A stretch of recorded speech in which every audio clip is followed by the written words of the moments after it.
Navoiy viloyati Ichki ishlar boshqarmasi xodimlari va ularning oila a'zolarini ijtimoiy qo'llab-quvvatlash hamda moddiy rag'batlantirish bo'yicha keng ko'lamli ishlar amalga oshirilmoqda. Binobarin ularning farzandlarini sifatli ta'lim olishlarini tashkil etish maqsadida davlat oliy ta'lim hamda oliy harbiy ta'lim muassasalariga o'qishga kirish uchun imtiyozli tavsiyanomalar tantanali ravishda taqdim etildi. O'zbekiston Respublikasiga sadoqat bilan xizmat qilaman. Mana bugun meni farzandim uchun ham oliy o'quv yurtlariga o'qishga kirish uchun kvota yo'llanmasi berildi. Albatta biz bu yo'llanmadan juda xursandmiz, mamnunmiz. Rahbariyatimiz tomonidan bildirilgan ishonchlarni albatta oqlaymiz. Mening farzandim ham kelgusida oliy o'quv yurtlariga o'qishga kirib, xalqimiz farovonligi hamda yurtimiz tinchligi yo'lida xizmat qilishiga ishonch bildiraman.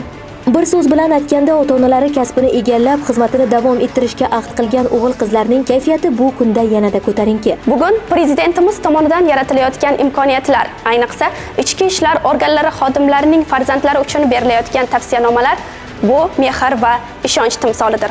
Bu nafaqat imtiyoz, balki bizlar uchun berilgan mas'uliyatdir. Ushbu tavsiyanomani qo'lga kiritganligimdan faxrlanib shuni aytmoqchimanki, men vatanimga sadoqat bilan xizmat qilaman va kelajakning eng mutaxassisli yuristi sifatida o'z otamning va onamning, yurtimning, yurtboshimning ishonchini oqlayman. Bildirilgan ishonch esa kelgusida ularning ulkan marralari uchun yo'l bo'la olishi shubhasiz.